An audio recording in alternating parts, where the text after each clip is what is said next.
Hey everyone, welcome to this installment of the P2 podcast. This is actually a retroactively recorded intro as Bryce and I went off on a tangent and decided to just hit record. So we really hope that you enjoy this semi-off-brand conversation between... It's on brand. Very on brand for us as individuals. Off-brand maybe in like a P2 voice as far as what you expect to hear, but this is two real people, two real men having a very real conversation. And we encourage you guys to come in vulnerable and interested and inquisitive because it is a very interesting conversation. We'd love to hear your feedback, your comments, your experiences in the comment section, in our DMs, etc. So we thank you for tuning in and we hope you enjoy. I will also add something before, Go ahead. Because I do think it is important to add a little bit of context before people hear what we're talking about. Fair. It is like a very sensitive topic for a lot of people. And Chris and I are best friends. We've been best friends for a long time. We have these types of conversations all the time. And even during the conversation, there's no point where either one of us is like upset or angry or frustrated. We're two people who are having a conversation, coming at it from different perspectives, and we're literally trying to understand the other person's side of the argument or their opinion more clearly and better. And I think that that's really important context to take into listening to the podcast episode, because if you don't know that, it might be really easy to assume that there is one side who is the good guy and the other side who is a bad guy, and you automatically make up your mind as soon as you start hearing about the topic and hearing about the sides. But, you know, in addition to that, I wouldn't even say that either one of us necessarily believes strongly the opinion that we were arguing for. And we recorded this last week, but I will say, I think there were multiple points in the conversation where I was like, I don't even really believe this. I'm just trying to argue from a different perspective here to make sure that we're understanding each other. So yeah, with all that being said, hope you enjoy.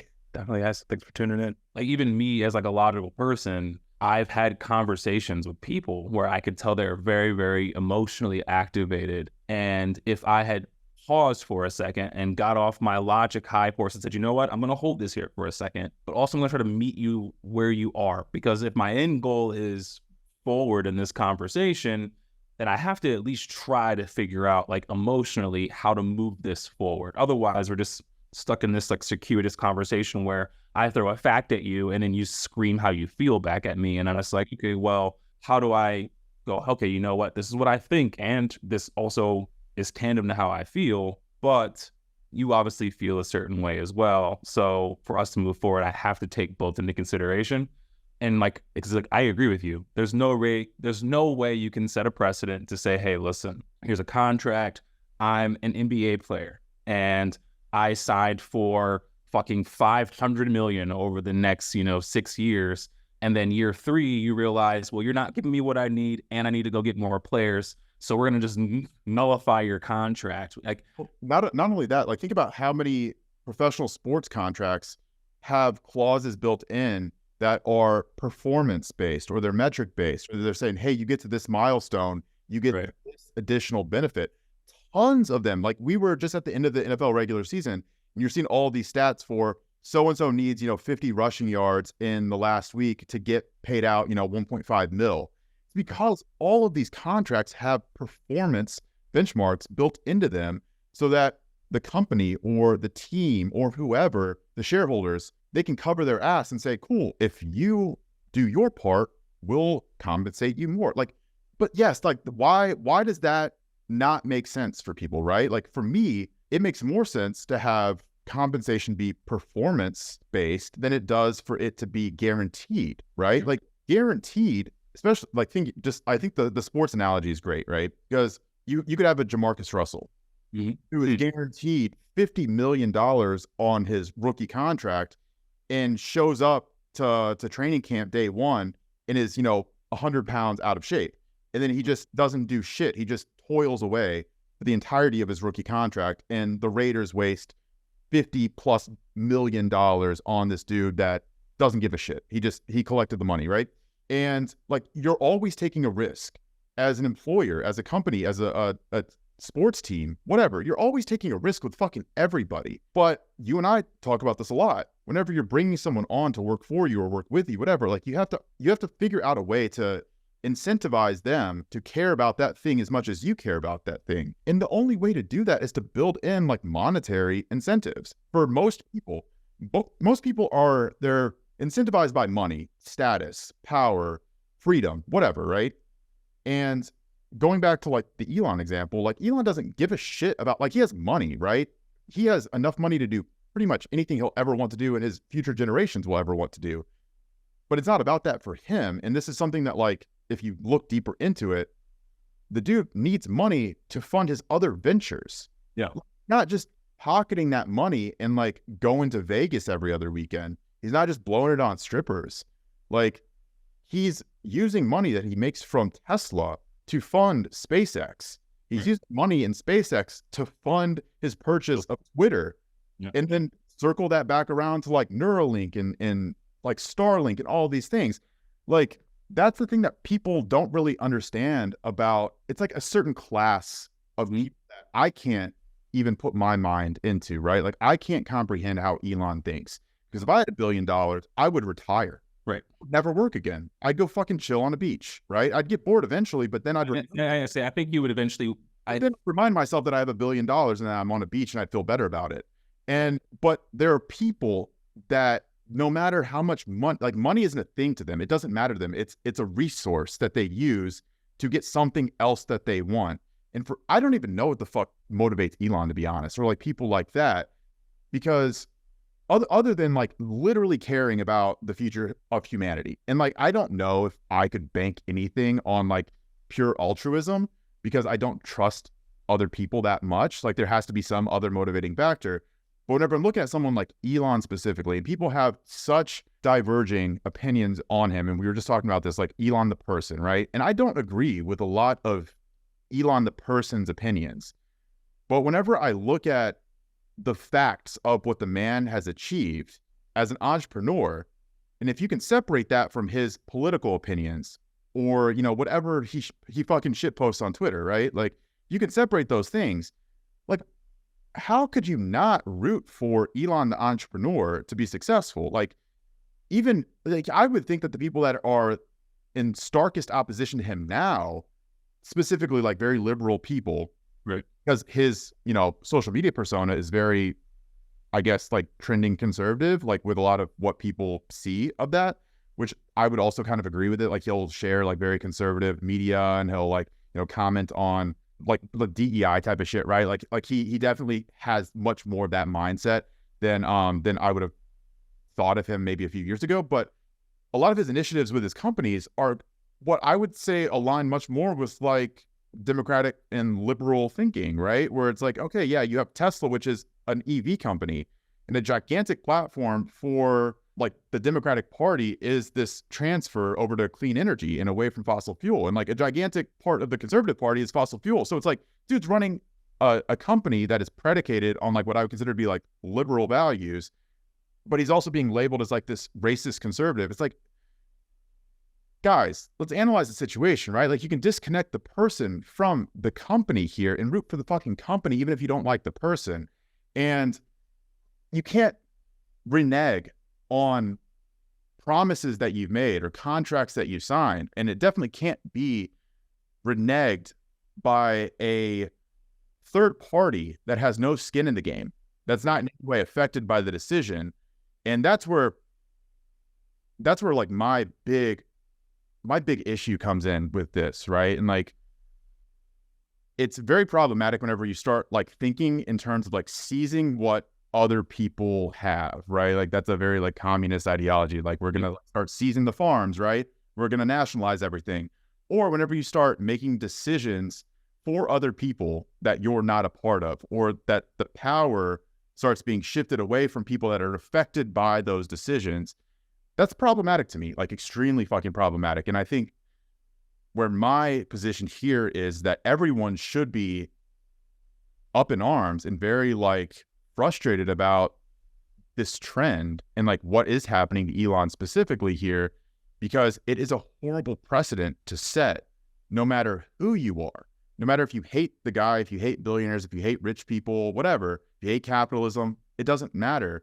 You should still be very against the ability for third parties to come in and essentially void a contract between person A and company B or person B after the fact. Like that to me is just like insanity. Yeah, I mean, obviously, like you said, it's the emotional aspect, and it's a lot of have-nots who go, dude, you have enough. Like, I don't want to hear you complaining about it. And one, circle back to your point, I don't think that you sit on the beach and do nothing. I think that you would maybe not to the degree that Elon does. I don't think I want to be that busy, right? But I think that money begets, like, I'd be like Shaq. I'm like, fuck it, bro. Like, I can do whatever I want. I could be a DJ today. If I wanted to be in law enforcement, if I wanted to be a doctor, like I could go do whatever the fuck I wanted to do, right? And that's probably what I would do. I'd probably go sit in class, learn something new, maybe own a basketball team, like, like that kind of shit. So it's like work, but like shit I really want to do. Yeah.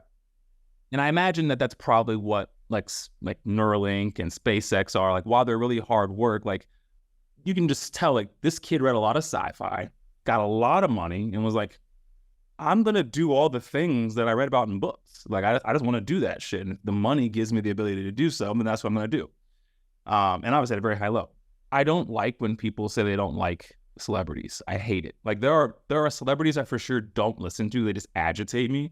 But like, if you ask, hey, Chris, who's a celebrity you hate? I'm like, the last celebrity persona that I probably just was like, dude, I would punch that person in the throat. It was probably Tommy Loren. But that was who she was supposed to be.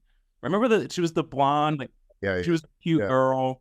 And I was like, she was just like saying like asinine shit. Very borderline. Like, this girl would use the N-word if she could use it right now. Like, this is what it felt like when she would come on screen.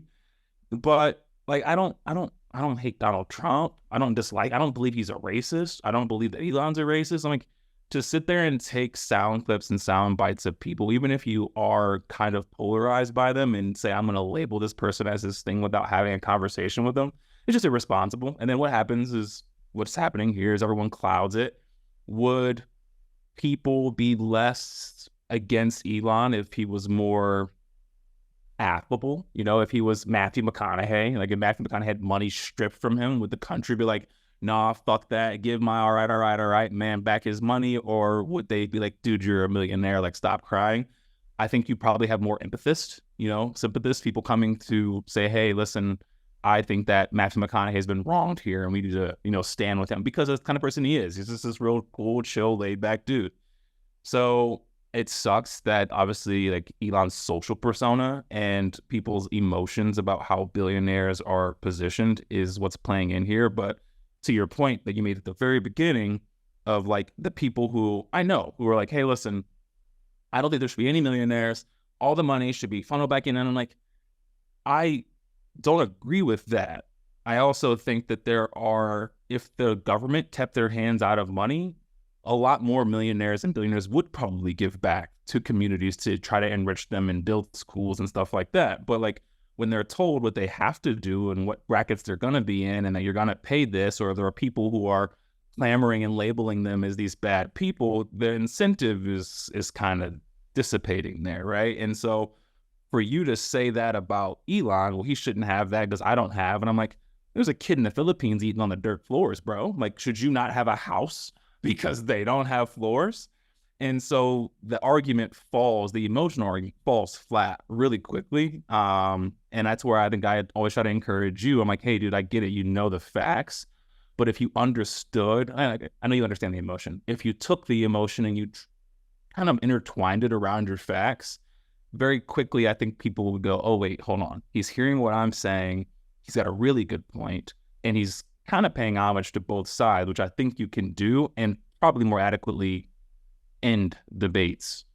Well, I just don't have a lot of patience for bullshit. And then also I don't have a lot of patience for people that argue from flawed perspectives, or if they're arguing from a position of like just reinforcing their like, shitty fort, rather than actually trying to come to any sort of, not even a middle ground, but like getting closer to an understanding from where the other party is at currently, and I think that it is important to understand that, like, within any disagreement or argument, it's most likely that neither side is 100% accurate, right?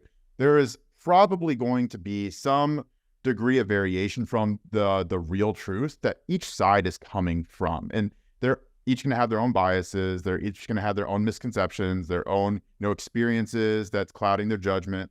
But, if one party is like actively trying to listen to the other side and they're trying to clear up their own biases and their own misconceptions, and the other party is just trying to persuade or convince the other side to come over to their side, like, that's not arguing or debating from good faith, and that's where I have a lot of issues with people that search for arguments, or they're very quick to tell other people why their beliefs or their opinions are wrong, but they're not actually willing to listen to what those beliefs are, or where those opinions come from, or what is like feeding into those surface level beliefs.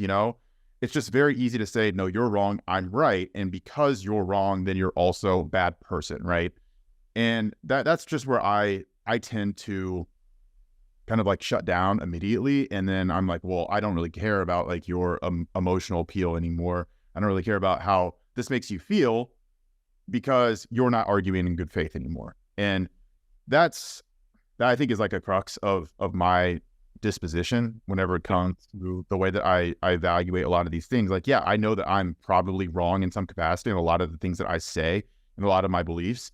But if someone were to present me with better evidence, then I would like to think that I would see that and not reinforce my shitty fort. I would be able to like, okay, let's pick up and move a little bit closer towards where I think this is actually going, or where I think like the real truth lies.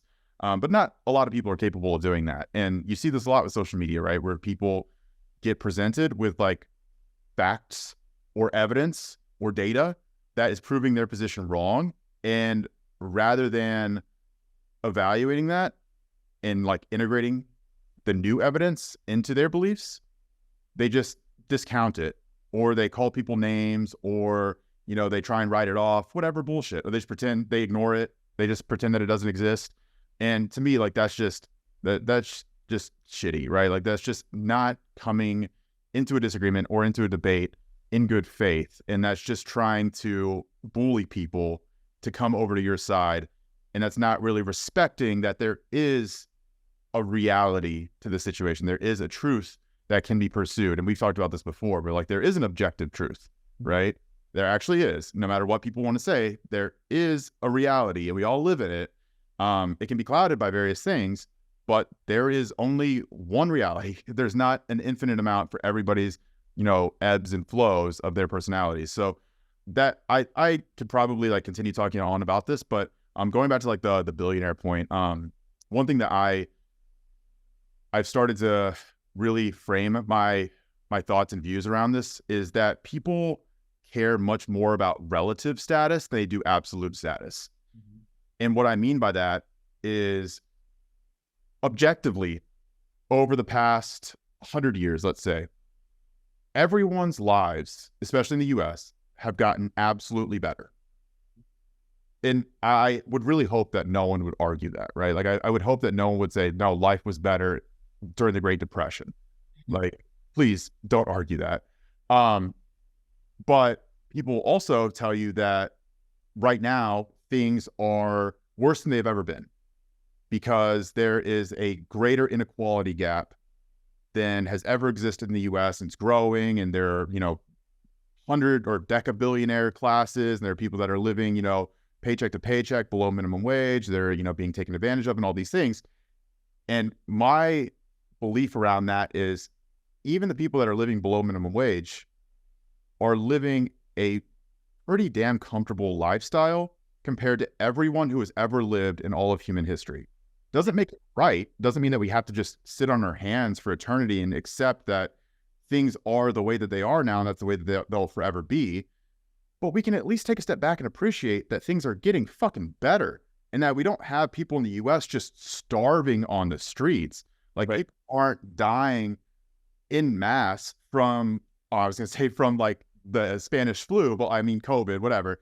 But you know what I mean, right? Like we don't have the same levels of preventable diseases that are causing issues like they were before. Like, we have technology that is literally science fiction compared to what our grandparents had. So all of these things in my mind compound to an absolute level of life and standard of living that has continued to accelerate and improve for everybody in the world, right? But the relative gaps are more apparent now than they've ever been because you're consistently subjected to the lives of the richest and highest status people. And you're seeing this everywhere that you go, and you can't escape it. Right. And that forces you in a lot of ways to compare your life. Even if you're middle class, or even if you're upper middle class, you're comparing upwards all the time. You're not like maintaining perspective and comparing down. You're always looking up and saying, well, why does this person have X amount more than I do? Like, what makes them worthy of that? And I think that that's a fucking disease of thinking. And people are not able to like actually appreciate where they are and like the luxuries that they have because they're so worried about other people. But like that's not the reality. And I think that that's where like that's my thought here is like there is one reality, right? And like the one reality is like things are getting better for everyone, like literally everyone. And if you tried to argue with me about that, I would call you out on that immediately. Like everyone in the world, I dare say in the world, has a better life now they probably ever had in any era in human history. And I think that that should be celebrated more. And I think that we can point things out, but we also should point things out with like a tent of, yes, this is an issue, but we also don't want to sacrifice all the progress that we've made in the last 100, 200, 300, 500 years for this, 1% better issue if we resolve it, right? That's more so where I'm coming from with a lot of my positions here is, like the absolute versus relative thing, it does tend to become very problematic if it's left unchecked. Yeah, so like two good points there. So rule one, if I ever talk about debating or like arguing with someone, it can always be assumed that I'm talking about debating or arguing with someone that I've already deemed intelligent enough to argue with. Like if someone is just going to stand on their fucking rock and scream at me, like very quickly, like you have one or two times of reiterating or regurgitating something you already said for me to realize that we're in a circle. And then very quickly, I will find a way to exit the conversation. I will no longer try to take it any deeper because I've realized that like if conversation is Dante's Inferno and we're like, boom, boom, just traveling down and you just stop here and I go here, you go, well, wait. And I'm like, well, you go, wait. I'm like, all right, cool.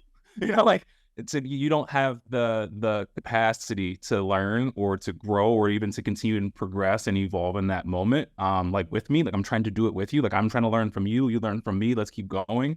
If you stall that with some sort of just like circuitous conversation, I'm dipping out. Like people talk to me, especially like the strong white sympathizers with the minority struggle. Like, well, these racists and this and that. I'm like, I don't give a fuck about racists. I don't care about racist people. It doesn't bother me. Like, you already hold an ideal that is so fucking fucked up that like, what is my purpose in trying to change it? It's not based on logic. It's not based on reason. It cannot be changed.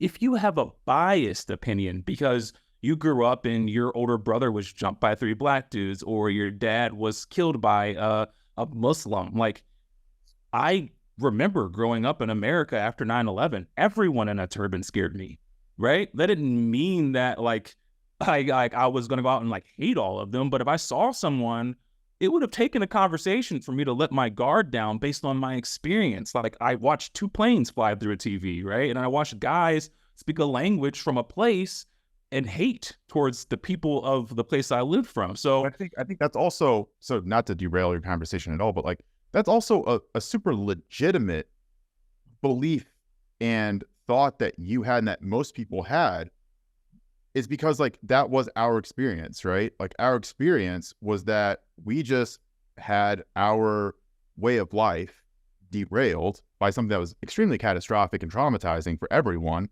And then, like you said, there were people telling us that they wanted our whole civilization, everything that we know, to be like, to evaporate, essentially, right, to be like wiped off the earth because like we're scum.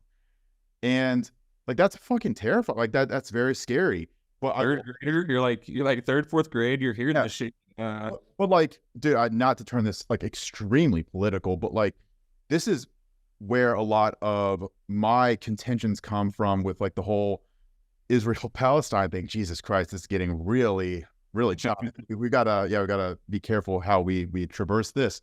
But this is where a lot of my issues come from with that, right? Is I 100% don't think that all people from Palestine are terrorists. And I don't think that all people from Israel are these, colonizers who are dead set on genocide. I don't believe that at all, right? However, would I blame someone who has been, forcefully evicted from the West Bank for thinking that Israelis are essentially like the equivalent of like fascist Nazis? I hate even to use Israelis and Nazis and same, but like colonizers that were just like genocidal, right? No, I wouldn't blame them because that's their experience. By the same token, would I blame someone who was, caught in the October 7th massacre? Would I blame someone for thinking that all Palestinians are terrorists and that they're all like on this jihad mission to eradicate Jews? Fuck no, I wouldn't blame them for that because that's their experience. That's also what they're being told, right? Like that's something for me where I'm seeing a lot of what's coming out. And granted, I'm like super fucking fortunate to be on this side of the earth. I don't have to see that stuff day to day because I'm sure if I saw it day to day, that would really change, again, experience. That would change how I'm seeing things. But man, like if there are people that are telling me that they want to wipe my entire race and religion and peoples off the earth, I'm going to fucking believe them whenever they tell me that that is what they want, right? So whenever Hamas or whenever like the Houthis have literally like their charters saying, we want to destroy the Jews or we want to destroy death to America, like I'm going to take that at face value and say, maybe we shouldn't fucking support these people, guys. Maybe we should think twice about that. Or maybe like if these people are shooting rockets at our ships going through this channel, maybe we should just say fuck it and carpet bomb them. Like I'm like that. Maybe that makes me super privileged and like, a shitty American, but you have to take shit at face value sometimes. And like, I don't respect the argument of, oh, well, like we're imposing on them. It's like, ugh. All right, that's fine. To a degree, I'll grant you, like, does the U.S. meddle? Yes, the U.S. meddles. We're known meddlers, right? We get in other people's shit. But at the same time, like, there is an aspect of, like, you have to protect what is protectable. And the U.S., by a gigantic fault of our own, because we should never have done this, but we decided to be world police. Mm-hmm. We decided that we had to interject ourselves in every local issue that ever popped up, and we had to take sides and we had to help resolve shit. And like that is a us problem. We never had to do that, but because we became the biggest and the most powerful, it was then kind of passed to us. Like we had the baton. It was like, hey guys, what are you gonna do? You have a big strong army and navy, like go do something, go help these people out. But the thing is like we get blamed for meddling, but now we also get blamed for not meddling enough. Yeah, it's double-edged, right? Like you think it's I remember reading and then watching, and I think that Pearl Harbor actually did a really good just like illustration of this. But after Japan dropped the bombs on Pearl Harbor, and like the voice of one of the captains essentially says they're like all cheering and shit, like good job. And one of the captains expresses a concern that like, I think we might have just awakened a sleeping giant, essentially. Like we could have just stayed over there because they were staying over here. They were minding their own business, But then obviously the whole world watches the U.S. go, all right, like here we come, do everything that happens, right? Obviously drop the bombs, Nagasaki, storm the beaches of Normandy, we win the war. And then it's like, well, now you're big brother. And now if you don't come over here to Vietnam or to Korea or do this or do that, like you're just a privileged bunch of people sitting on the other side of the pond.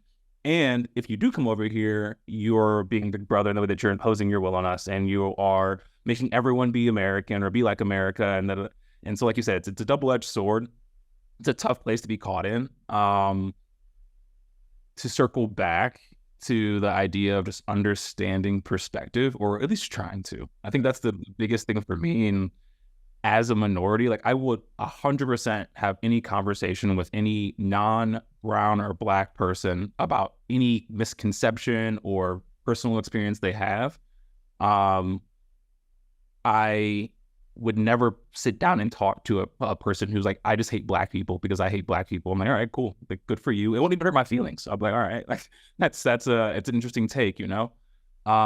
It hurts my feelings when I hear people have had bad experiences that have, you know, coded their view, mostly because I'm like, that person could have been any color. They just happen to be this color. So it sucks that now we have this uphill battle here, but that's life, right? I have those things. You have those things.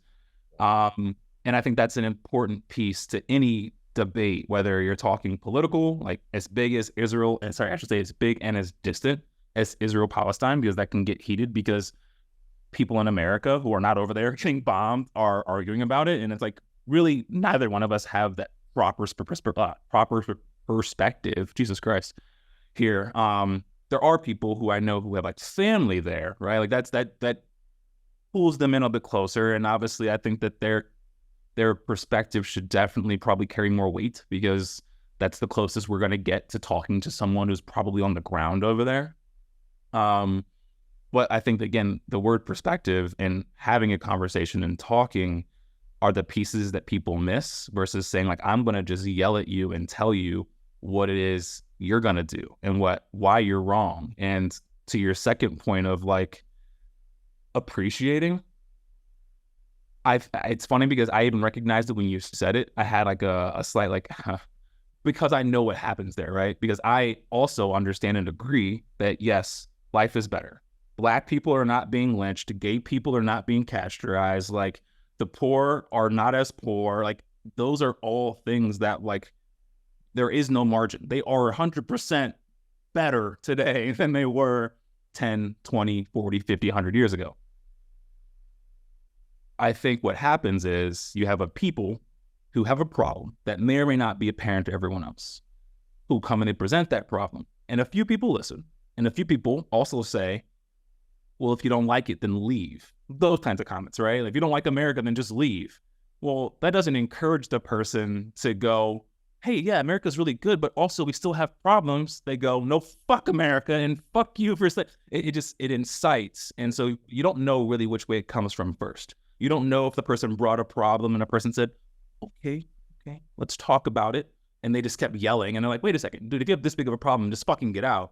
Or if it happened like, hey, we have this problem, we want you to help us fix it. Hey, dude, America's pretty fucking great. Like, don't complain about the little shit. At least you have this. At least you have that, right? Like, there's a bunch of rhetorics. Like, I don't know if you ever read Michael Jordan's book, but there's a point in time where he gets his first contract and he, like, snubs the Reebok contract. And the guy essentially said something to the effect of, like, you should be grateful. Essentially, like, coming from where you're from, who you are, like, you should be grateful I even offered you this.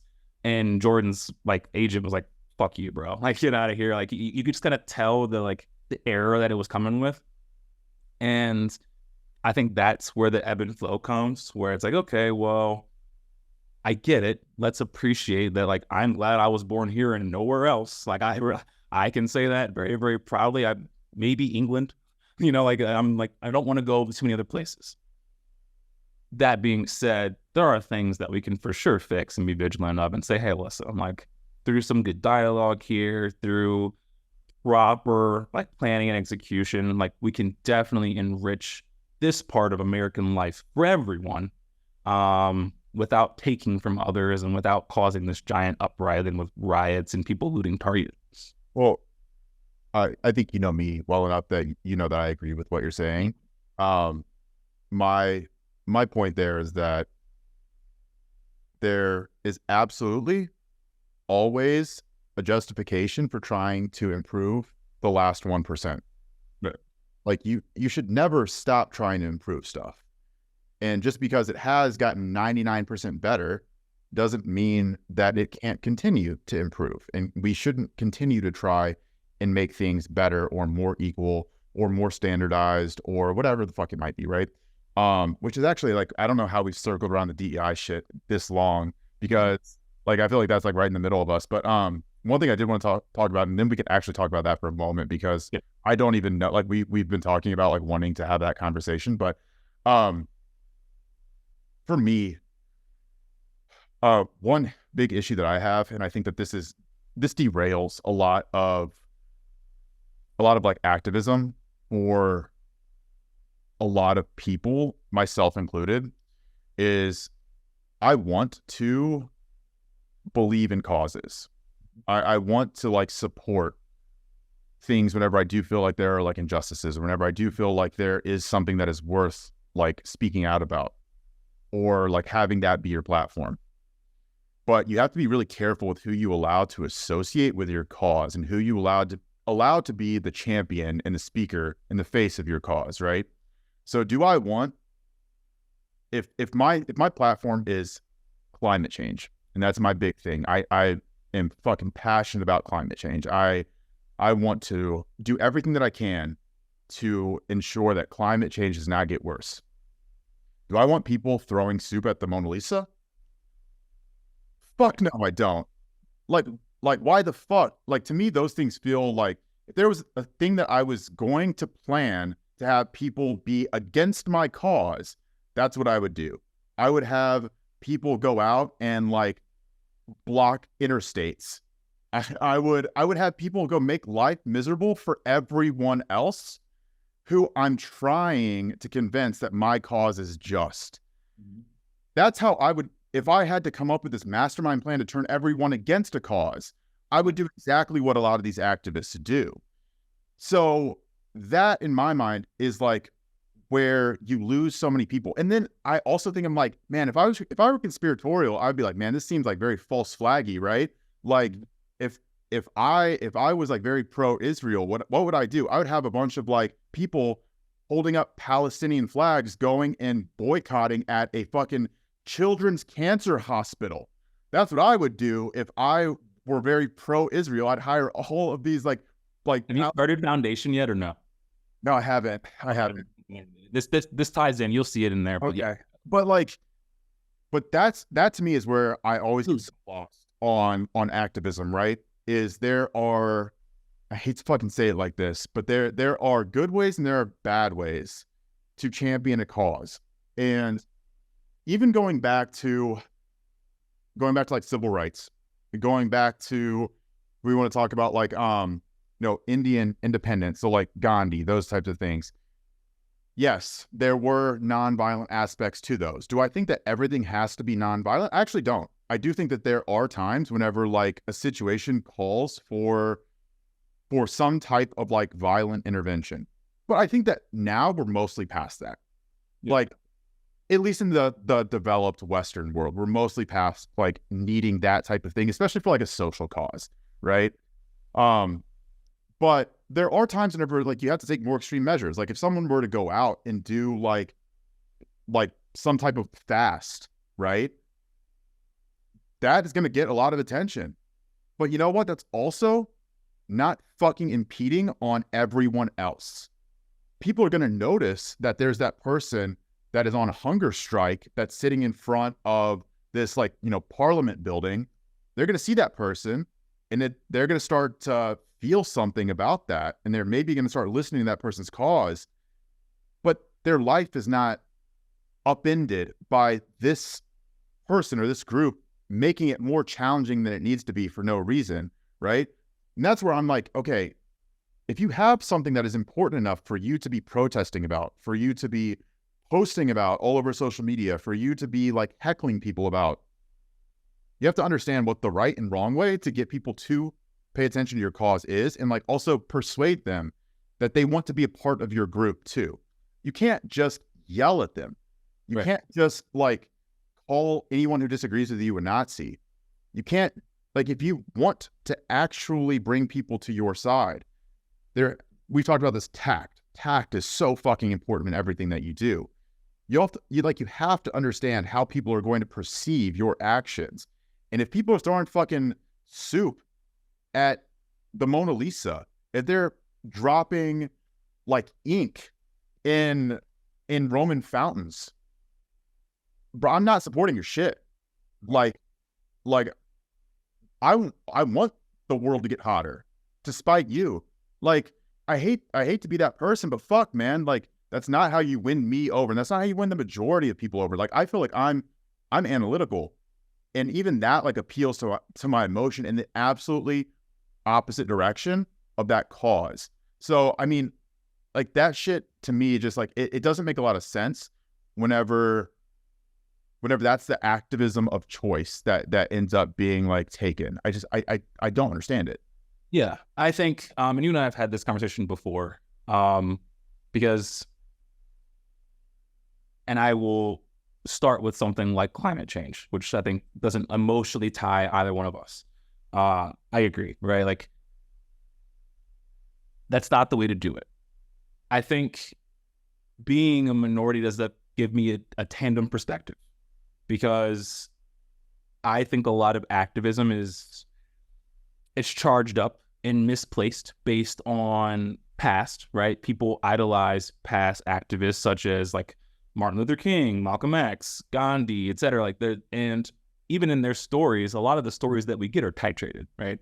To what the public would like us. And like, people don't know that Martin Luther King actually got pretty violent towards the end of his life because he started to feel like the nonviolent approach was not working. And that Malcolm X started off peaceful, right? Like, he actually started off very, very peaceful until eventually he just kind of had it, like, you know what, by any means. And so I think, like you said, there is definitely a place for an escalation of like, hey, everything needs to stop for a moment. The Million Man March, right? Like, the idea, like, that was not a convenient thing for anyone in that state, but it got a lot of attention, and it drew like, okay, you know what? Like, what the fuck's going on here? Like, it's like a fast would or something like that. But you don't want to be an agitant. And I think the idea of aggressing toward non-involved individuals is the part where you're going to start losing people. It's like, okay, listen, the Mona Lisa didn't do shit to you, bro. Like why are you here and not fucking outside of the car or oil plants? Like, go to places that make sense, right? And so I do definitely align with you there. I think where I push back, and this is me pushing back as a Black man, is you being my best friend, being my brother. If you said, hey, man, I believe Black lives do matter, but I do not want to, sorry, I can wrap my foot up in something. I do not want to align myself publicly because of these bad actors, right? And of course, the bad actors always get the publicity. But you believe in the crux of the mission, the crux of the cause. You're like, you know, that there's some inequities, there are some things that should be fixed, and I believe in that. I stand on the fact that I believe you and individuals like you, one, we need your voice, and you are far too smart to allow yourself to be grouped in with the bad actors if you truly believe in a cause, right? Like, if you truly, like, I am big on climate change, and you were to say something about like, hey, like, yeah, this needs to change, this needs to change, and the people go, what about those fucking assholes who threw paint on the Mona Lisa or threw soup on the Mona Lisa? You go, well, they're assholes. I agree with you. That doesn't change how I feel about things needing to change on a systemic level just because some fucking moron decided to take this cause, wear it, and go do something stupid. I think that's the part where I 100% agree with the bad actors making it really hard for the cause to gain traction or keep momentum. But if a person were to come to me and say, I believe in the cause, but these people, I'm like, no, then believe in the cause. Make it your own. Like, make your own argument. You can definitely partition yourself, because no matter what the cause, there are going to be people who are going to detract and use it for just a reason to be stupid. Kind of like you mentioned earlier with whether you hate Elon or you love Elon, the man's on a mission to make things better for everyone. Like, everything is just getting better for us. Cars that would have cost us hundreds of thousands of dollars to go ahead and buy are now made commercially available to the average household to be able to go buy a $30,000 Tesla. Like, that's dope, bro. And that's because it's what he wanted to do. He didn't want it to just be a supercar forever. He wanted the average person to be able to contribute to the betterment of the world. If you don't like him and you say, well, I'm not going to buy a Tesla because fuck Elon, it's like, no, you're saying fuck the earth, right? Being able to separate the person and the actual mission, I think, is really, really important, to your point earlier. Yeah, well, I agree with that, right? And I do want to touch on like your BLM thing though. Because I think that is a really actually interesting case study, because we know that BLM isn't just a slogan. BLM is it's a foundation. It's a charity. And a lot of people donated a lot of money to the BLM Foundation, thinking and believing that that was going to be used in a way that was congruent with the slogan of BLM. Right. And what happens there is just pretty much like what happens with any nonprofit, right? But some of them, unfortunately, get monopolized and taken over by people who are kind of scammers. And that's what happened with BLM in a lot of ways. And that's unfortunate, right? And also you have BLM that is now very closely associated and thought of in parallel with like riots, in parallel with like, in my mind, like unnecessary destruction. And a lot of things that were, I hate to say, like pretty over the top, right? Yeah, there were aspects, and like you and I talked about this at the beginning, where it's like there needs to be some aspect of like, we're going to hold demonstrations, we're going to protest, we're going to like, you know, demand reform for like the police departments and shit like that. And I was down with that. Like I agreed with that, and I thought that that was 100% what needed to happen then. But again, like things get carried away and they get carried too far. And for me, like you and I can have this conversation. I can tell you, of course, like I believe in like the slogan, Black Lives Matter, and I can disconnect that from the charity or the foundation of Black Lives Matter. A lot of people can't. Mm-hmm. And I think that that's where the problem, and this is the crux of what I'm talking about. It's where the problem lies, right? A lot of people will never be able to make that disconnection from what is the purpose and what is the cause versus who is running the cause and who is benefiting from this cause getting more traction and becoming more at like the front and center of like, you know, the public's mind. Who is making money from this? What are the incentives like to continue to push this thing, right? And that's where most people, they fall into that trap. But I think, and this is my opinion, I think that the trap is kind of the fault of the cause in a lot of ways. And we'll probably disagree on this. Yeah. But I do believe that there is some aspect of like, you have to hold your own accountable. Like, I'd like that. That's yeah. And if you're the Black community, you should not defend. Like, I hate to even fucking say it. Like, I'm not going to tell the Black community what to do. But like, Jesus, again, walking on eggshells here, just to make sure that I'm not. The thing is, I know where you're going, and I know that you're not. I know you're not a fucking bigot or racist. And anyone who, if this ever gets out, obviously anyone who listens, you know, I would encourage them to obviously like take a step back and read that they were triggered by anything that was said. Well, I would hope no one's triggered by anything that I'm saying, because like I'm approaching this logically from the perspective of like, if you have someone who is making your cause look bad, or if they are an active roadblock to bettering and promoting your cause, have to get rid of them and disconnect from them as soon as possible and say, we are no longer associated with that person, with that group. They're not us. So here's the I don't disagree with you. I think I attribute responsibility a bit more evenly. And so Donald Trump had the KKK leaders come out and say that he was their president, right? Years back. He never denounced them like, hey, fuck those guys. And he never said, thank you, guys. And he found his way to sidestep and kind of go, well, I don't agree and this and that. But he never just came out and said, no, fuck those guys. And that's where people started aligning him with like racist tendencies, because he didn't hold his own accountable. These white guys are saying some hateful shit, and they're saying that you're the guy that they want to rock with, and you didn't come back. And so, but people wanted to give him a pass. He can't control who wants to be. And so, and I actually agreed with that. Like, he can't control it. The reason why I can see logically that he's losing it is because he needs to keep a certain amount of votes from people he knows hold similar ideals. So he cannot come out and be directly against them so boldly, but he's going to lose people as well who are going to tie him to a cause that he probably has nothing to do with. Yeah. And so I think it's just a level of everyone needing to be smarter, which this is in my ideal world, right? This is this utopia that doesn't exist and never will.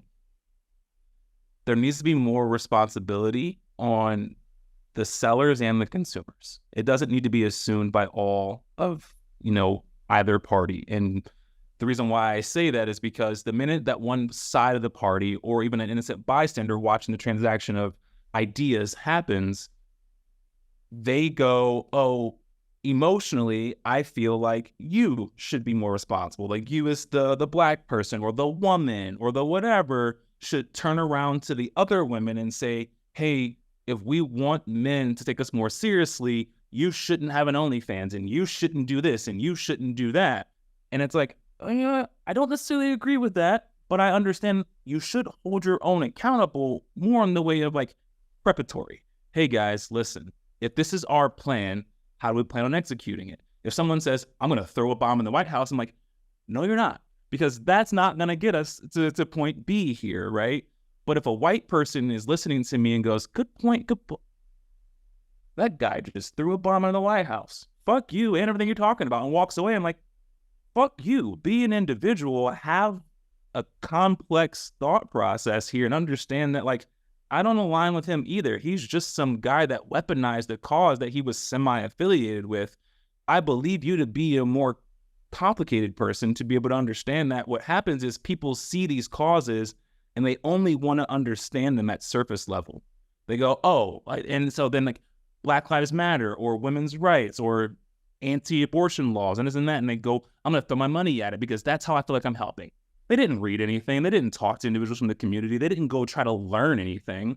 And then when it backfires, they're like very shallow, I give a fuck for a second, backfires on them. They go, oh, fuck those people. Like, no, fuck you. If you had like learned anything and tried to understand anything, then you might have been able to contribute in a more meaningful way. Maybe you wouldn't have just thrown money at something. Well, I will say, so to push back on that one in particular, is that in 2020, if you remember, the idea of taking a step back and thinking about something and analyzing it and giving it a moment to simmer was not good. You weren't allowed to do that in 2020. And like, you and I have even had these conversations because we would talk about it and I was like, I need to understand what's going on better. And back then it was very emotionally charged. And I remember like you and I had gotten into it not gotten into it, but like we'd gotten into like some more emotionally charged conversations because of that. And I was like, it's not that I need to think about whether like racism is good or bad. I need to understand the situation more clearly. And I need to understand what I'm supporting, right? But that, I think, is what the issue ended up being was BLM ended up standing for, I support Black people. So the idea was if you do not support BLM, the organization, then you are a racist and you also don't support Black people. But that's what it became in 2020. So you have to remember. I think that's what it became, again, to shallow casuals of the situation, right? So think about our club that we had, right? Our little meetings and stuff. I don't think I ever said Black Lives Matter one time in that entire meeting because I didn't really, I was not trying, that's not what it was for, right? I encourage people to take action, and action could be in a myriad of ways. I don't give a fuck about your black square on Instagram, bro. If you came to me and you said, hey, Chris, what can I do to contribute to being part of the solution? I never said donate money. I said have conversations. Because what happens is when you have conversations, if you go, hey, man, and that's why I say it's shallow, right? Like idea of saying, hey, oh, you don't support Black Lives Matter because you haven't donated money. But if someone said that to you and you go, actually, dude, I've actually been attending these meetings with a bunch of diverse guys to have conversations to better my understanding of the perspective of people who are different than me. If that person said, well, you're still not good enough, well, that person's a moron. It comes back to you being able to differentiate. Do you remember those videos that were coming out in 2020 of protesters that would be heckling people that were sitting at restaurants outside? Like these people were just sitting at restaurants outside, sitting there trying to enjoy their dinner, and there'd be protests going on right on that sidewalk, and they would be yelling at them. And a lot of it would be things like, say Black Lives Matter. It's like like they would scream at these people to demand them to say something like that. And like, I'm thinking of this because I remember seeing a video that's exactly that. Like, they were yelling at someone who would not say Black Lives Matter specifically. And I'm harping on this example because I think that this is something that was so emotionally charged in the moment at that time that people were incentivized to not think. They were incentivized to just say, because to just say would take the spotlight off of them for a moment and shift it on to someone else. It would pass the baton to someone else. And 2020 was like, that summer was just a witch hunt. It was a perpetual witch hunt for someone to be blamed for everything that was going on, because everyone had so much pent up anger about the situation that was the year of 2020, right? There was just so much shit going on, and people just needed someone or something to blame. So people were getting canceled every 5 fucking seconds. Every politician was getting shouted down. Like, China was getting blamed for COVID. Like, the scientists were getting blamed for COVID. Trump was getting blamed for COVID. We were all getting blamed for COVID, right? That was a big issue. And then, like, everyone is a fucking racist. Like, everyone was a racist in 2020. And that was, I think, if any time encapsulates a moment where people were most incentivized to just do and not think, or just say and not think, it was 2020. And again, this is a super extreme example that I'm trying to make, because I think that it is the idea of a cause getting corrupted by something or someone or people that ended up taking over, like, the ethos of the cause, and they ended up that's actually factually incorrect, and that's my next point. Was they didn't.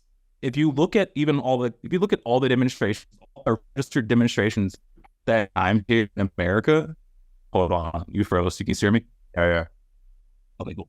If you look at all the time, the registered demonstrations throughout the time period in America, less than like 3% were like violent or had like reports where like police were called and things like that, right? So there's also the aspect to kind of play at a less emotionally charged point we made earlier, where it's like, we should always strive to be that 1% better, but because we have these things thrown at us, things feel so much worse. And obviously the things that we look at, we only compare up.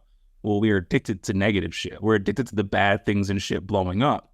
So we don't see the videos of the people who are just like quiet with maybe a fucking like sign or a horn and they're just walking through, fucking just chilling, right? Like, you don't see those things. And I make a counterpoint that is going to probably upset you, but I have to say it anyway. What percentage of traffic stops end up with an unarmed black man getting shot? Very, very little. So, but that is the counterpoint, though, right? Where we're talking about how one very, very, very, very, very small subsect, even if it is very small, can corrupt everyone else. But if you're police officers, you have to excise and disconnect immediately from that person or that subsect. Otherwise, it corrupts everything that you stand for, that police officers are. And we did run into that problem, right? In 2020, Abolish the Police was like a very, very big platform that people were pushing forward. In retrospect, that's fucking insane. Like, we can have that conversation and be like, it's insane that people were really pushing that forward to say that we needed to abolish the police, right? But this is, again, kind of my point. I hate to even continue berating this thing, but like, I do want us to get closer on this, because I don't think we're far off, but I don't think we're far at all. Obviously coming from different perspectives. And I think that, like, you're bringing up an example of there's a very small percentage of these riots or protests that turned into riots or turned violent or anything like that. And I would agree with you, right? I would agree with you, but it doesn't take 100% or even a majority to corrupt a cause or to turn public opinion against a cause or against a group of people. Another example of this, I guess, just because we were talking about it a moment ago, but like you only need one massacre to turn public opinion against a people. You only need one Pearl Harbor to convince a country of 500 million people or whatever, like 200 million people back then to go to war, right? Like it only takes one event, one instance, really one word, right? Like if Trump got up on stage and dropped the N-bomb, like some shit would happen. Like that would be a moment, right? Like, but I'm also pretty sure if he were to do that, or actually a better example, if Biden were to do that, a Republican would win. Yeah. A Republican, so Trump would win if Biden were to do that. If it were Biden and Trump and it was like the primaries. Yeah. Trump would 100% win. And think about the impact of one word. But how crazy is that, right? Of all the words that Biden has ever said in his life, it only takes one to have that outsized impact. But, maybe that is just kind of like the point that like both of us are trying to make in like different ways. I'm going to say, I think I'm going to step out and look for the congruency. So, because the thing is, as a guy who has had guns pointed in his direction 3 times, 3.5, the other one was kind of pointed at me. 2 were by police officers in situations where I was doing nothing. Both, I was pulled over because they thought my car was another car. And when they got me when I got out of the car, it was hands on the ceiling, and it was like, because they saw black male's car, its description. That has never made me hate police, but I did fear the police. Okay, well, you're good. It's probably your internet, like it always is.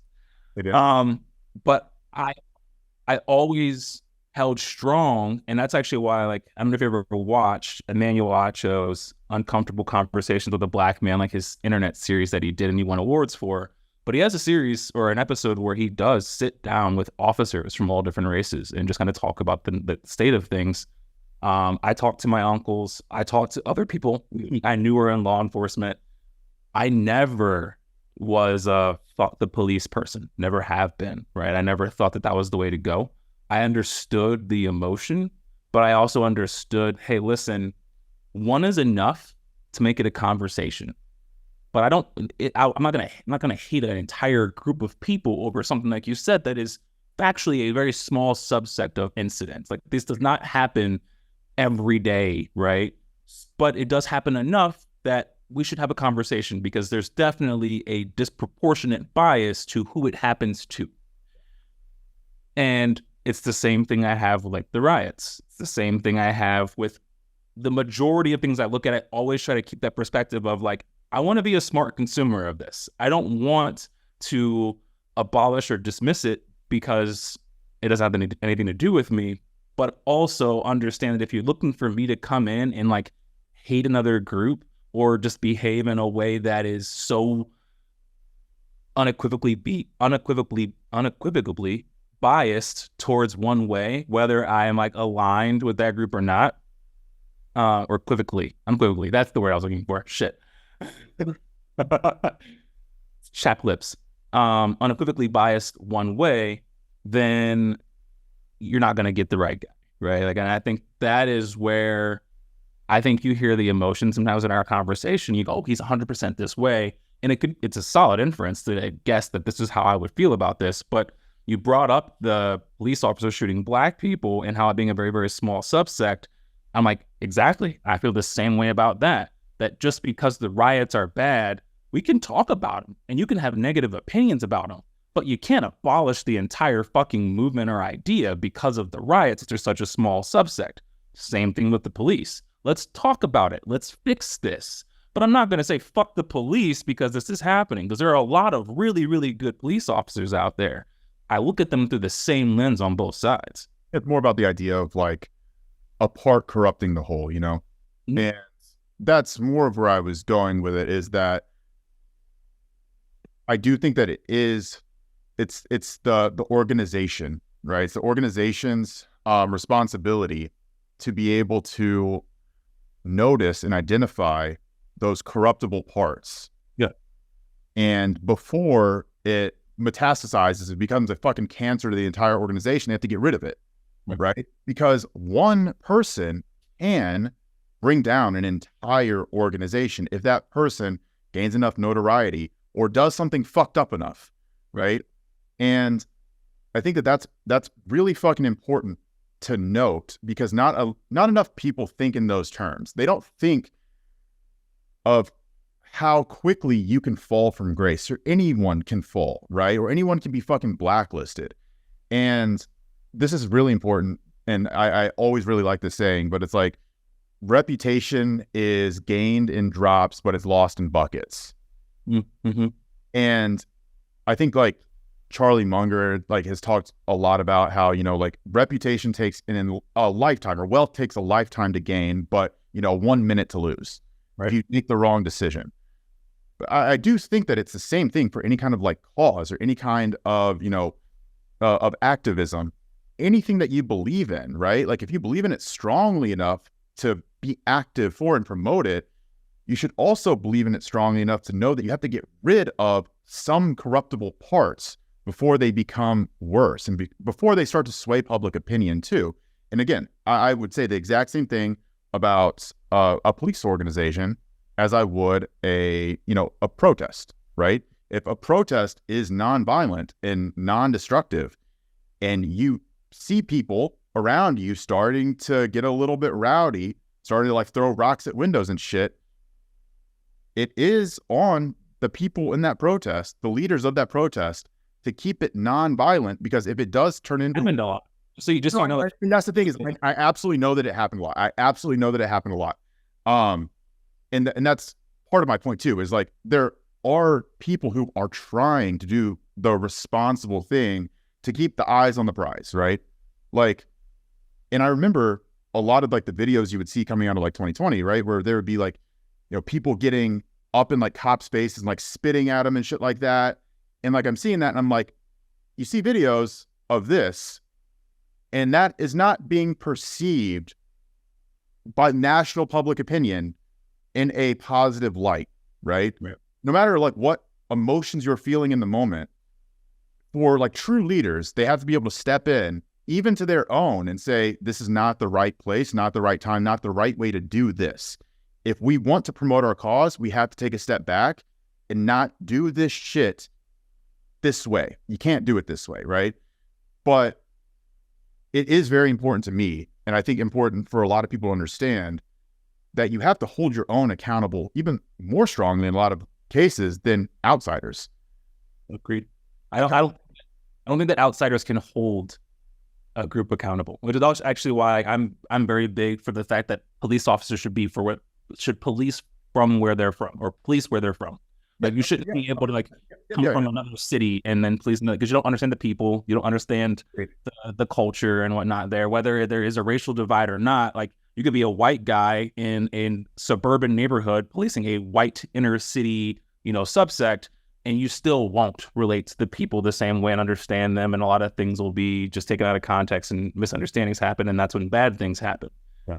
I agree with you. And I think that as a black man, I'm big on, like, I told you, like, I had to get out of one of my group chats because I had friends who, like, we were just going back and forth, like, dude, like, this is senseless. Like, you're not going to get anything done this way. Like, I get it, but like, you're not going to get anything done this way. I understand where you're coming from.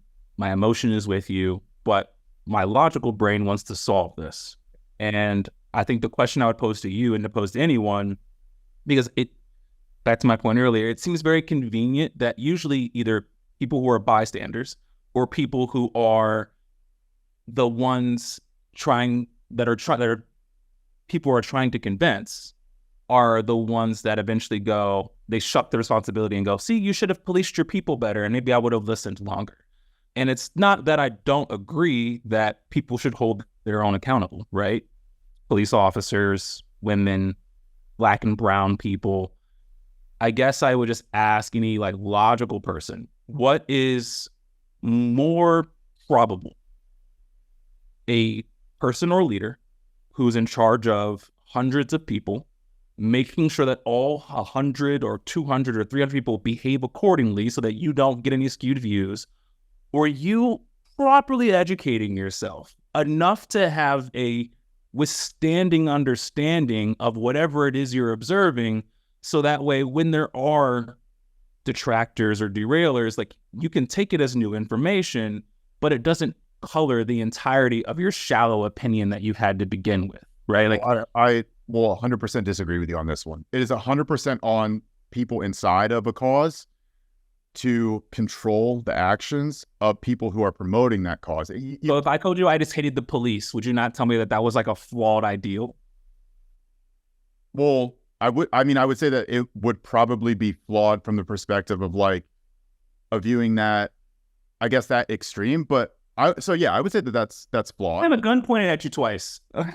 Well, I'm okay. So, but that's just an opinion, though. What do you mean? What I'm saying is, if you're promoting a cause, like what cause is I hate the police? Well, I mean, so obviously if I'm aligning with maybe more extreme people of like Black Lives Matter or any sort of just like anti-police cause, it's not just Black people. There are multiple subsects of people who do not like police officers. And I don't consider myself akin to any of them, having had very negative experiences with them. And so I would say that I could challenge the entirety of the police organization of America to get better, and then I'll change my opinion on them, or I'll change whatever cause I'm promoting that might be anti them. Or if I realize that that is just an unrealistic expectation because there's fucking thousands of them, and the chances that they could go through and make sure that every single one was perfect is slim. It sucks, but that's the nature of it. Like, you're going to have people who are unqualified or unfitting in certain positions or scenarios, right? Like, if we go to a show and we're at a bodybuilding show and it's like, yeah, we're here to support and we're here to do this and here to do that, and you got one asshole in the corner who's like booing fucking people on stage and just being super fucking obnoxious, and it's like, I'd say that like whatever that person's cause is, I would immediately hate it. Like, or I would immediately be disenfranchised from that person's cause, whatever is compelling them to boo. Like, if they're there supporting someone else, I would immediately feel less inclined to support that person that they're rooting for. It's not pulling me closer to their side. My point is not actually, my point is be lumped. It's me, the audience. The audience was booing, right? If there are a couple people who are booing, the audience was booing, even though the audience is full of 100 people and there was 3 people, 2 people, one person started it. And so it's the audience was booing. It's a fuck them. It's fuck the spectators. And that it's the same thing that happened. I don't know if you saw with, what is his name? The past owner of the Bulls. They just had like a cool thing for him. Yeah. I know you're talking about. Spoke out about it, but essentially, like, the crowd booed, and I know it wasn't the entirety of the arena, but the entirety of the arena was what made papers the next day. Yeah, much unruly crowd, assholes. It didn't talk about the people who were sitting there like not doing anything or maybe clapping. It talked about people who were booing, and I feel like the only difference in you and I's opinion is I want to hold both sides accountable, and you're allowing one side an out based on the behavior of the few, even acknowledging that it is the behavior of few. I mean, what I'll say is I don't think that the Bulls crowd is trying to sway public opinion in their favor. The Bulls crowd is just expressing their opinion. They're expressing their displeasure. I think where that becomes different is if the Bulls crowd is trying to convince more people to be Bulls fans that are watching on TV. Because then, if that's the case, they're not making a great argument for that. Because people are like, man, I'm not really enjoying the Bulls right now. That's how they're treating their own people, right? That's how they're treating a former owner who brought them 6 titles, right? Like, do I really want to be part of a fan base like that? And, I think going back to the audience question, right? Or like at a bodybuilding show, it's it's difficult because whenever I'm viewing this or whenever I'm thinking about this topic specifically, I'm thinking about there is a cause, there are people that are supporters of a cause, and then there are impartial observers that are neutral, that are viewing what is happening between supporters of the cause and then, maybe not even like the antithesis of the cause, but like just, whatever other abstract. A pause, I'm sure we're on the same. So like, the reason why I use the audience is because it's a lot more typical to use like for simple things like that when, to your point of pretty much the few fucking it up for the many, right? The few detractors being able to completely derail the activism or the cause or the hopeful outcome of taking said actions. So that's why, just so you know, that's why I introduced, because like, that's typically what happens, right? Like a few mess it up for the many it's been something we learned since grade school. So that's why I brought that up, just like a clarification. And I mean, I do think that is a real thing, right? Like, I mean, if you are at football practice and someone keeps fumbling, everyone runs fucking sprints. Like the whole team gets punished because one person shows up late or shows up hungover to practice, right? Everyone has to run. That is the many getting punished for the few. I think that's a different point that I'm making, though. Than what I'm making is if you're promoting again, if you're promoting a cause, if you have something that is just that you're fighting for, the whole point of you being an activist is to convince more people to come over to your cause. Like, what? Otherwise, why would you do it, right? Otherwise, you're just screaming into the void. Yeah. The whole point of having something that is worth that energy is to convince more people to join you and say, like, this is worth my time and energy as well.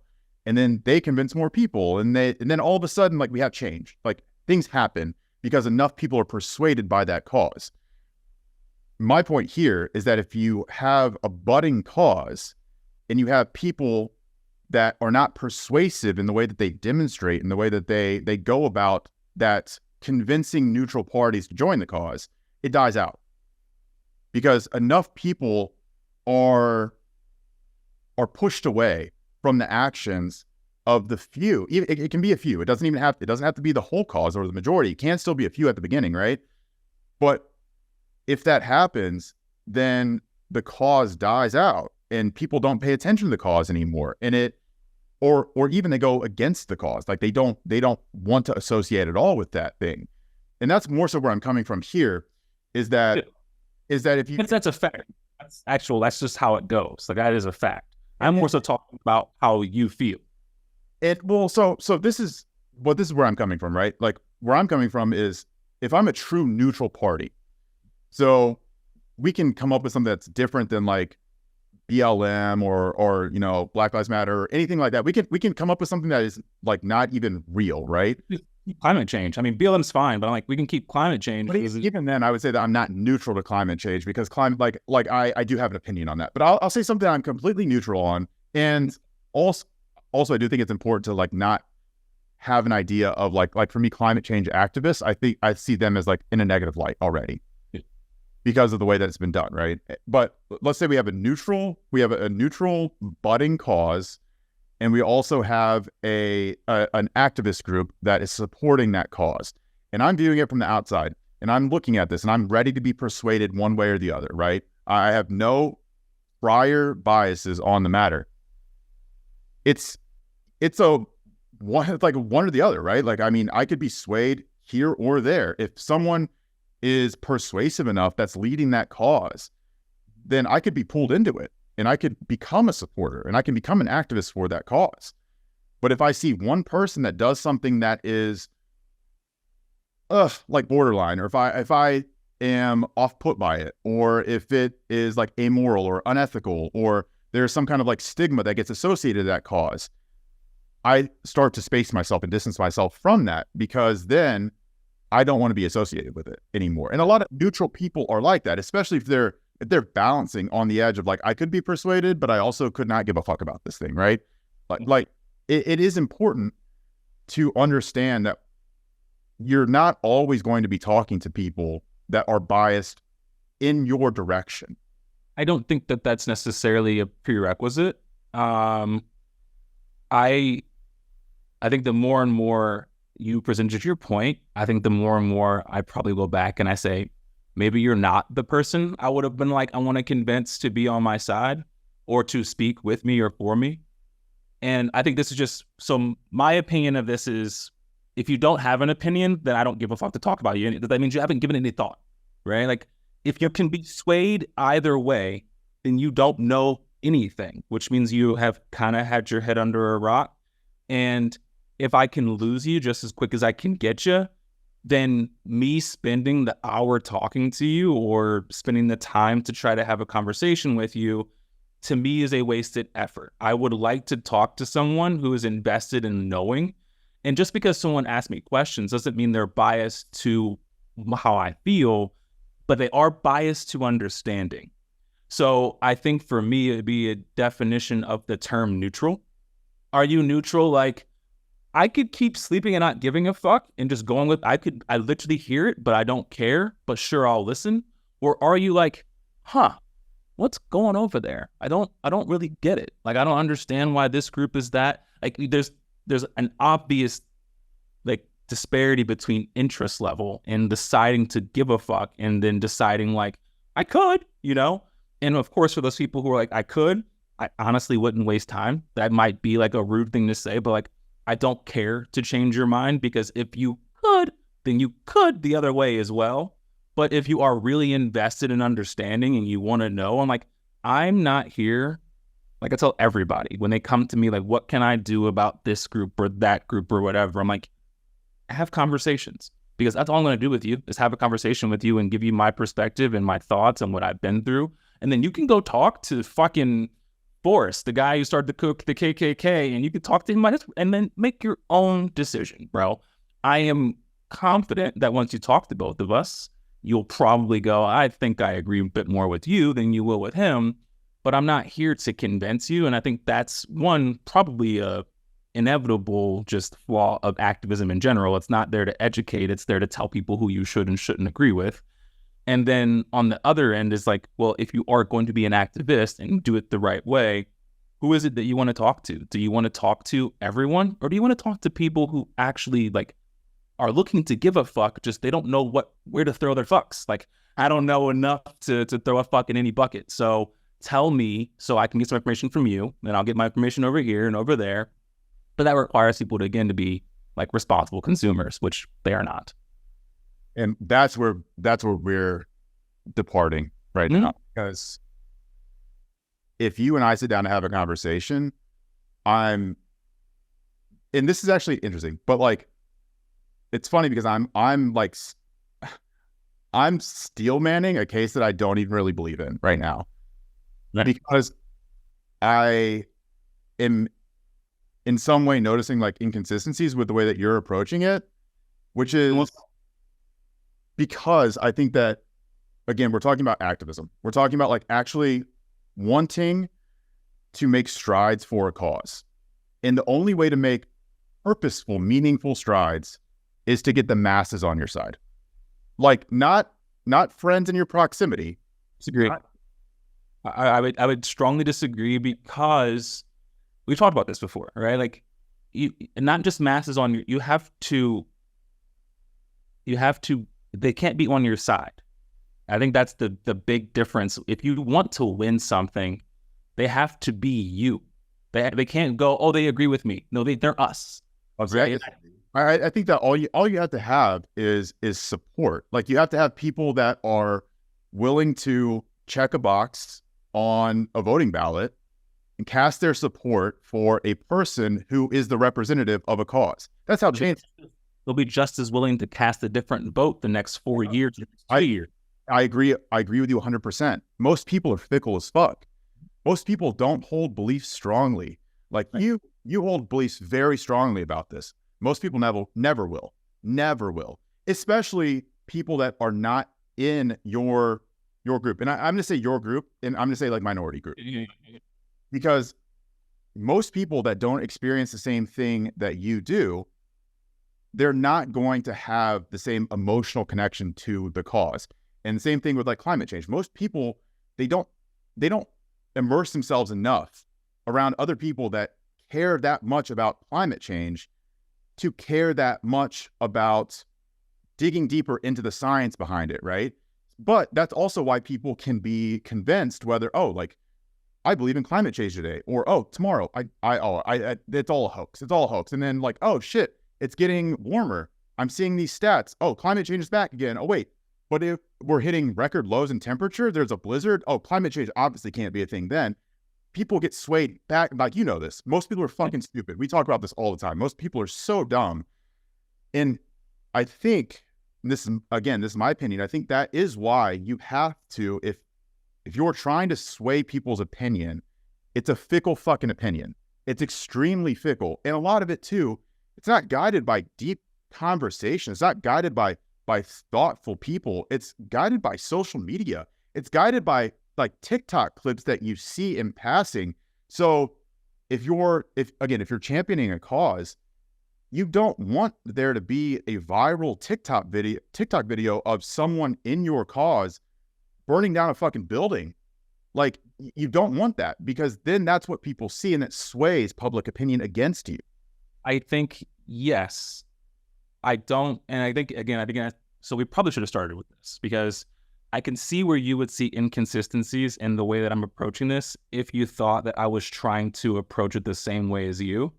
And I think you looked at it as a numbers game, right? If you want to get the numbers on your side, this is how you get it. And yeah, and I kind of, to my earlier point, I 100% agree with this. I also see the inevitable flaws in it. So I naturally tandem, like, I'm not gay. I don't have a gay best friend, but my ex's, like, obviously she had sisters-in-laws, right? So her sister and her sister's wife were both gay, very, very close, love them to death, right? Spent several, seasons playing gay dodgeball, gay kickball, whatever, right? Don't really talk to any of them at all. Yeah. But if something came out that was like anti that community, I would probably go against it. Not because but because I had conversations. I got to know them and got to understand them. And so even if this thing that comes out is like, wow, they're doing, but I know it's because of the close ties and understanding that you have a less fickle, relationship there, and a more sound ally. And I guess for me, if I want to get something passed, right? Like the police reform thing, right? You want numbers. If you want change to happen, which is what I truly believe that most activists want, if you are out championing a bill or a law or an amendment, you want numbers, but also like it's going to derail the way that you approach things, and you're probably going to not do things the best way. But I truly believe the crux of activism comes down to wanting to enact change, like really wanting things to, and so I don't think that change happens in like the law houses. I personally just don't feel like they happen there. I think change happens on a more social level and through understanding. And so I could go out and I could make viral TikToks on, hey, here's how to talk to your friendly neighborhood black guy, or here's how to understand your neighborhood. Or I could just do what I normally do and just try to have meaningful conversations with all people that I meet and let them experience me as an individual. And maybe I changed some of their opinions. Maybe I reinforced some of their opinions. Maybe they don't have an opinion at all. But it's only through that when they go somewhere else, that maybe they don't have this like negative opinion or a negative bias of a guy who might look like me and go, oh, well, but because in their mind, like, no, I met Chris and Chris is cool. And even if they didn't consciously register that Chris is a black guy who they could relate to, subconsciously, they may have withered away whatever maybe unconscious bias they might have had. So I think that's where my argument comes from, where I'm like, I'm not going for numbers, I'm going for meaningfulness, because that's where I think activism finally finds its like finish line. Hey, we got here, right? All right, so we're back around to agreeing. But what I'll say is that I think that legislature has to come before change. It has to come before systemic social change. And the reason I say this is because that's how things get normalized. Things get normalized by force. You are forced to confront something that you aren't 100% sure of or don't 100% agree with. Think about this. I got you. Don't worry. I got. Give me an example of where legislator Emancipation Proclamation. If Lincoln doesn't free the slaves, and then it isn't normalized across society to no longer own slaves, does that still accelerate at the same trajectory as if that legislation is not forcibly passed? My contention here is no, it's not. Same thing with busing laws or desegregation of schools. Let's say that desegregation of schools. If that was not mandated by the Supreme Court, would that have dispersed as quickly as if people were forced to confront that reality rather as quickly changes the thing? That's what I'm saying is that, like, the voting box, legislature passing laws that force social change to happen and then force people quickly and then force people to confront that change, it normalizes the change to then propagate more social change in the future. So, like, we don't get to the idea of confronting, DEI issues if we don't first have Emancipation Proclamation, and then we don't get, suffrage for African Americans, and then we don't get desegregation, and then we don't get XYZ, right? We don't get to this point where we're talking about DEI initiatives unless we get legislature at each of these steps, because it doesn't happen naturally in a lot of ways, right? I think that was my pushback, and that's why I said the qualifier is quickly, because I don't think that any legislation has ever predated a need or want for that, right? Like, even go back to like religion. Yeah. Constantine made Christianity the empirical religion because it was already gaining its masses. So he said, fuck it. If you're not on the board, you're actually wrong now. Everyone, this is what we do. We do Christianity. I think the same thing could be said for like the Emancipation Proclamation, even like you talk about Stonewall and stuff like that. And a lot of like the civil rights for people in the LGBT community, there was already an outcry. And the important piece is there was an outcry loud enough from the people beyond the marginalized group. And I think that predates the legislature. And so then the government goes, well, wait a second.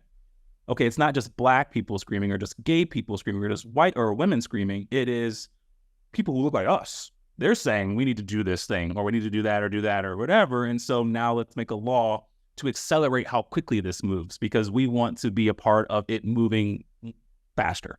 Yeah. And I think that just goes back to my point where, like, yeah, if every person who was against Black Lives Matter was able to sit down and have a conversation one-on-one with you for hours, you would most likely be able to convince them of the justification for the cause, right? My perspective, and I think that this is actually a good way to wrap this up, because I do think that we like got back around to being on the same side. My perspective here is that the idealistic vision of this is typically not going to actually play out in reality. Like, we're typically not going to get the best or most, articulate version of this person who is able to talk about our cause or promote our cause. That's usually not who is pushed to the forefront. And because of that, you have to make sure that your cause has an image that people want to align with. And even if it's just transient, right? Like, even if it's surface level as fuck, even if they don't know why they agree with it, even if, they could be swayed here or there very easily, you want to accumulate enough goodwill over time to your cause to where people feel comfortable enough voting for that cause or electing officials who have that cause as part of their platform, whatever, right? Or like even just giving more power to the cause itself, however the fuck you want to do that. But I think that's where like my perspective on this is like, it's extremely fragile. Like, it is an extremely fragile thing to maintain a quote unquote good reputation or whatever it is that you're trying to promote. especially whenever it's a very contentious issue. And whenever there are a lot of people who are uninformed, and there are a lot of people who are kind of on the periphery of being immediately impacted by that cause, they're easily swayed in a positive direction to the cause, but also in a negative direction. So like, that's where I do think that it is incredibly important to be able to contain the perception, the public perception of the activists, the activism, the cause itself, the organization. You have to keep a lid on that shit. You have to keep it like tidy as fuck. I think begs itself to your point earlier, which I actually truly believe, because I think it's too easy to do, and it's what I would do, to the conspiratorial aspect of like, is there a reason we only see negative things? Is there a reason I like both in like the action, right? Like, let's go plan a like fucked up riot and say this is who we are, but also in the dissemination of information from the top down, right? Like, well, if they're bickering with each other, then they can't really focus on like what's going on over here, right? The whole idea of like, they're not going to come at the government for the tax inflation and this and that because they're too busy arguing about black and white shit. So like, it's fine. Like, we'll keep letting them do this. We'll keep making this the news. That I definitely think that there's that at play, which adds a new layer to trying to keep a lid on it. And then also, I guess I should probably mention too, that it just kind of dawned on me. We always get like deep in our conversations, and then I realized like we should probably have like a criterion breakdown of like, hey, this is where my argument is based on. Because then I'm also like, as you're talking about getting things passed, dude, I don't give a fuck about getting a law passed. A law is never like, you talk about the precipitation of behavior based on laws, and I will concede that generationally laws being passed or things being changed and amended have made my life better through mass acceptance or encouraged mass acceptance of certain things. And in my lifespan, not a single law have I been able to directly tie back to like, oh, wow, like this had an exponential the downfall, or not, I guess not downfall, but just like downstream effect on my life. All of the positive things that have happened in my life have come through relationships built by me or relationships built by people I have relationships with. So whenever I think about change, it's never coming, like obviously something big like gay marriage, right? Like, yes, I believe gay people should let's get that law passed, right? But I don't feel like there has been for other minority groups, women, Black, brown people, the religious minorities, etc. I don't feel like there's been a law in our 30 years that has been passed that like would change their life tomorrow. Well, I guarantee that there have been probably a lot. It's just harder to pinpoint them. And I'm saying change, like not the downstream effect, right? But like gay marriage, obviously, like today it was illegal to get married if you're gay. Tomorrow it is not. Like I don't know if we've had that for like a lot of the other minority groups. In my opinion, it's more so of it's like a normalization effect of anything, right? So I think that's what a lot of these types of laws do is they make something a bit more normal. Yeah. And they make it a little bit more acceptable, and they make it a little bit more tangible in everyday life. So you're experiencing it more, and you're seeing it more, and you're feeling it more. So then over time, you don't even think about it. It's just part of life, right? Like women showing up to the workplace. At first, I'm sure it was a fucking like, what is happening right now? What is this shit? Over time, you just get used to it, right? And then, oh shit, there's a woman CEO. What the fuck is this? And then over time, you just get used to it. It's not a big deal anymore, right? Women coaches and women referees are coming on. Yeah, like, but again, it's these types of things where it can be a large scale or it can be a small scale. But if there's anything that you're pushing or anything that I guess justifies like a cause or any type of activism within it, and I guess I would say every law technically is a cause because it has to have people that are promoting it and people that are being active for it to get it passed. It has supporters, but the whole idea there is like, yeah, you know, laws can be anti-abortion laws. Yeah. So that's obviously a really, really big one, you know? But it's just, there are things that that get passed at like a societal level, or that get pushed at a societal level, that they just normalize things a bit more. That doesn't mean that people actually start to believe them. That doesn't mean that people become more passionate about that thing. It's just that you don't think about it as much anymore. And over time, because you don't think about it as much anymore, it doesn't become, it's no longer an issue, or at least it's no longer an issue in the same way, right? Like in the 1860s, slavery was an issue in the US, right? I will caveat that US. And now slavery in the US is not an issue, or at least like African-American slavery is not an issue. Like if you want to, caveat that with sex slavery, then like that's a whole different topic, but it's not an issue in the same way as it was back then. We also don't even think about it. If we were to see a black slave just chilling in someone's yard, like we'd call people. We'd be like, bro, like we need the authorities out here right now. This shit is not okay. But it's not something that we had to like actively decide to be against human slavery. Over time, that became anti-normalized. Yeah. Right. And now we know that morally, slavery is bad. We do not agree with that. So then we can just all move on with our lives. And that is no longer a social and emotional pressure for us to have to contemplate every day. And in 50 years, the things that we're talking about right now, like a lot of the causes that we're talking about, will probably not be issues, and we'll have it'll be light color, it'll be beige, and yeah, it'll be something different in 50 years. But I wrapping it all back around, like that is for me, I guess, like the crux of like absolute versus relative progress, where you and I just had an hour-long conversation about something that I would consider and deem to be relative. Mm-hmm. It is a relative issue of our time. Yeah. And in 50 years, we will have absolutely moved past these issues, and we'll be on to more relative issues. But we've still progressed in absolute terms, because now we're talking about things that are further out on the concern spectrum, right? It's becoming further and further and further pressed out there. And yes, there's still going to be people that are marginalized. There's still going to be inequalities. There always will be, but they'll be different. Yeah. I mean, you talk about relativity, and I think that this will be like a really good point. So I just made a post.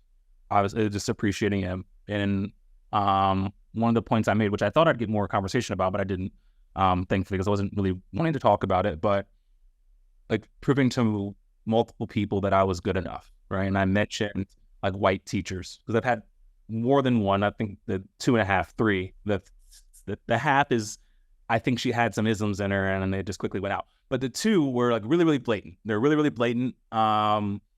These people kind of misassumed the kind of person I was. And then, funny enough, they both ended up writing recommendation letters for me. One to a private school I went to, and the other to college. But the beginning of the semesters with the teachers didn't start well.